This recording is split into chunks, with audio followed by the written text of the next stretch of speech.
The time has come to talk about Mufasa the Lion King.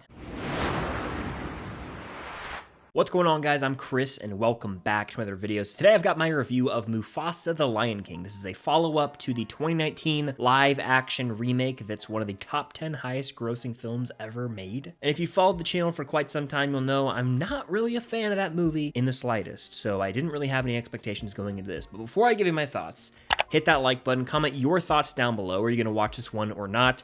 And of course, subscribe and hit that notification bell to be notified for all my future videos. I really don't even know where to begin. This is going to be an interesting review.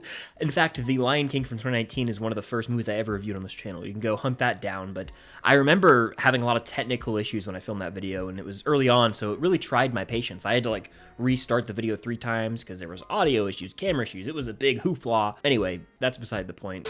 Let's talk about Mufasa. It really shouldn't be a surprise to you that I wasn't a fan of this movie. If that's what you're waiting to hear me say, spoiler alert, I wasn't a fan. I will commend this movie for doing something different. With 2019's Lion King, it was basically a shot-for-shot remake and just inferior in every sense of the word. That original animated film is a masterpiece. To me, it is the best animated film ever made. Nothing will ever come near it. So you go and remake that, and it's a shallow, emotionally empty film that was basically just made to try and make $2 billion, and it came damn close, and that film disappointed me deeply. I mean, I didn't really have hopes, but still, didn't feel anything watching it. It just felt like a cheap knockoff of the original. With Mufasa, at least this movie is attempting to tell a new story. It's like a Mufasa origin, but it's also Rafiki telling a story to Kiara, who was Simba and Nala's daughter. So this isn't a shot-for-shot remake. It's not a story we've seen. We're adding some lore and maybe even depth to Mufasa and the character of Scar in this film. So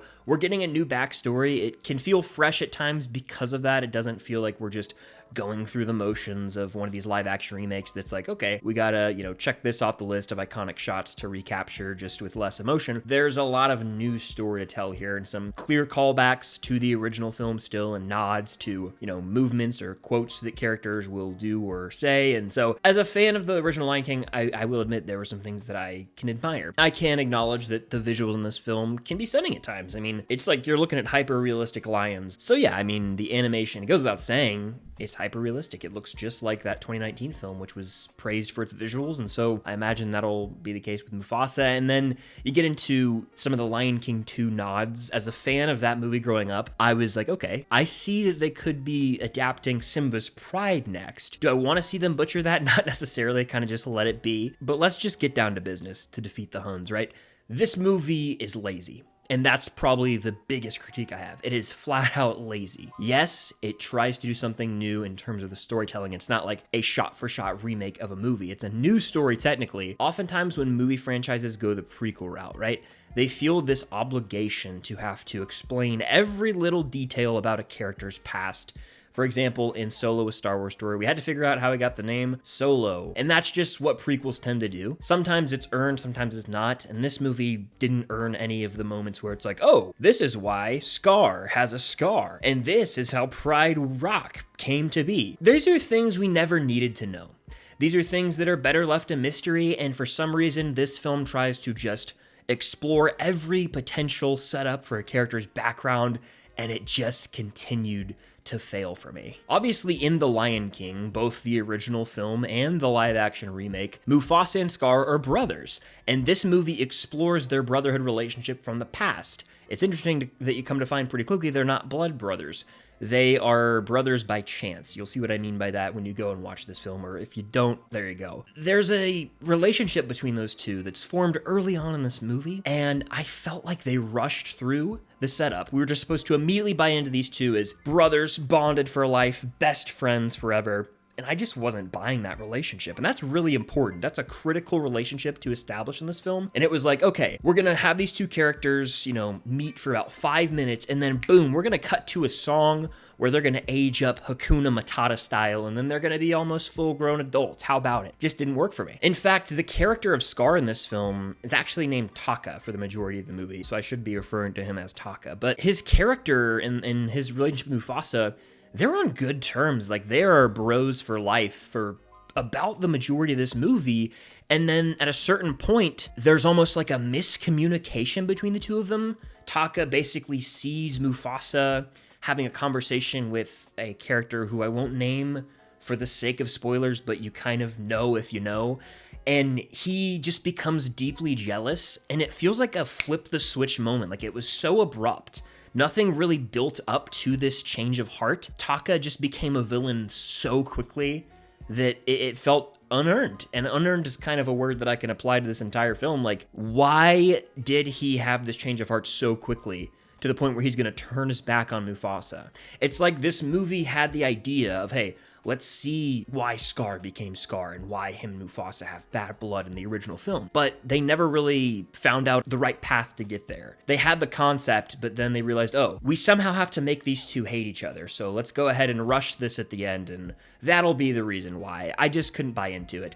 It really is one of my least favorite tropes when there's a clear like miscommunication, or a character will see a conversation sort of out of context and then just assume the worst of someone that they've been friends with for their whole life. In this case, brothers. It pissed me off, I'm not gonna lie, and I really just was so frustrated with decisions made by the writers, actually. And about the last third of this film, I was just like, oh, rolling my eyes at the stupidity of it all. Like, we went from 0 to 100 extremely fast. Scar and Mufasa, or Taka rather, were brothers. We saw them grow up, and then they were on this mission to find like the land. I believe it's called Malala or Malale. That's the film. It felt very Fellowship of the Ring, where they're like on this quest to get somewhere the whole movie. That's kind of what this movie evolves into.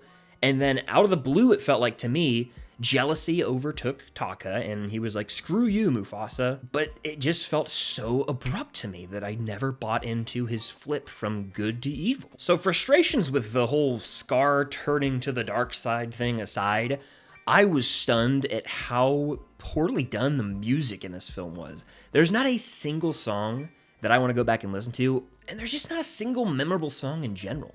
What really hurts about this is Lin-Manuel Miranda wrote the songs, and Lin's a genius. I mean, Hamilton, In the Heights, Moana, the first film, Encanto. He's done wonderful work for films. I mean, he even did The Little Mermaid 2023, where he gave us Wild Uncharted Waters. And so I was like really expecting something musically from this film, and not a single song delivered. They were generic, one could say, and they didn't stand out. And when you look at that original Lion King, bop after bop after bop, Oscar nom after Oscar nom for the original songs, I mean, that is like an all-time classic soundtrack for a film, and here, it just didn't click for me.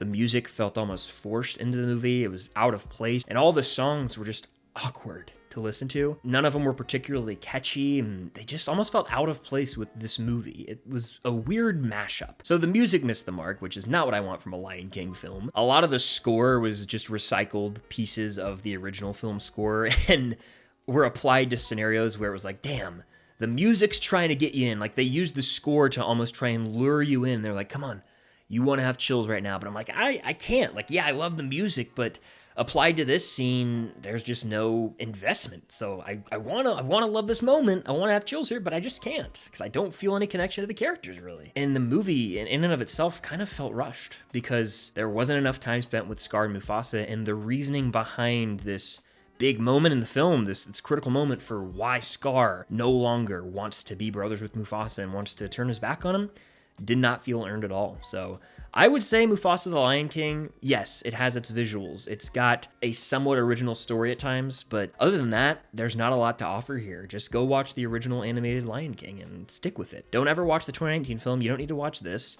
There's not much to gain. The music is really lackluster here, unfortunately, and it just comes off as a lazy attempt at a prequel with sequel elements to try and capitalize on the success of the 2019 movie, but this movie doesn't need to exist. I really am just kind of like, you know, empty watching this film. Sitting here recording this review, there's not much to say. I feel emotionally empty, and frankly, after I edit and post this review, probably won't think about this movie for the rest of my life. So that's Mufasa the Lion King for you. Those are just my honest thoughts. Let me know yours in the comments down below, and hit that like button, subscribe to that notification bell. But until next time, I'll see you guys later.